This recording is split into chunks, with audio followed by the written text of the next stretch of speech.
दोस्तों नमस्कार। आपने एडवेंचर शब्द का जिक्र सुना होगा, लेकिन एक वॉर एडवेंचरिज्म है जो 21वीं सदी में देखा जा रहा है। चारों तरफ युद्ध का माहौल है, चाहे वो रसिया यूक्रेन वॉर हो या यूएस का वेनेजुएला पे अटैक या यूएस का ईरान पे अटैक या उधर इजराइल का लेबनान पर अटैक। ये सारी चीज़ें एक तरफ इंगित करती हैं कि क्या जो इम्पेरियलिस्टिक माइंडसेट है वो कभी रुकेगा, और इसका आंसर है कि नहीं। क्योंकि आप इतिहास उठा के देख लीजिए, ये हमेशा कहा गया है कि युद्ध किसी समस्या का हल नहीं है, लेकिन युद्ध होते रहेंगे।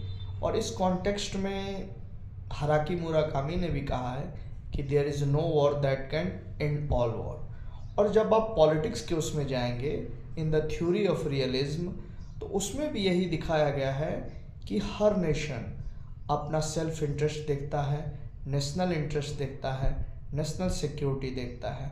यदि उसको कहीं से भी थ्रेट लगे या इनकेस जैसे कॉन्सेप्ट आता है थ्यूसिडिशियन ट्रैप कि कोई इमर्जिंग पावर ग्रो हो रहा है, तो उस पर वो अटैक करेगा, क्योंकि उसे अपने लिए वो थ्रेट महसूस होगा।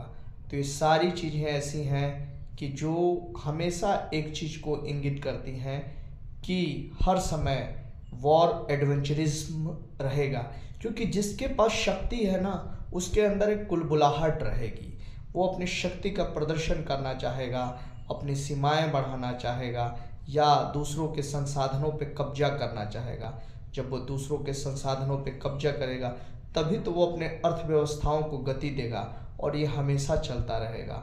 इसके लिए इसलिए चाहिए कि हर देश को सशक्त रहना पड़ेगा, डिसिप्लिन रहना पड़ेगा, और उसके हर एक प्रत्येक नागरिक को अपनी जो देश की गरिमा है उसको बचाने के लिए, चाहे वो आंतरिक गरिमा हो या बाहरी गरिमा हो। हम भारत के कॉन्टेक्स्ट में बात करते हैं तो भारत को अभी भी बहुत सी चीज़ें ऐसी सुधार करनी है जिससे हम विश्व पटल पर अपने आप को एक सशक्त देश के रूप में प्रस्तुत कर सकें। क्योंकि हमने एक समृद्धि का भी युग देखा है और एक गुलामी का दंश भी सहा है, और हम ये सारी चीज़ों को भुला नहीं सकते हैं। हम फॉरगिव तो कर सकते हैं, लेकिन फॉरगेट नहीं कर सकते। इसलिए थ्योरी ऑफ रियलिज्म जो पॉलिटिकल एरेना में सब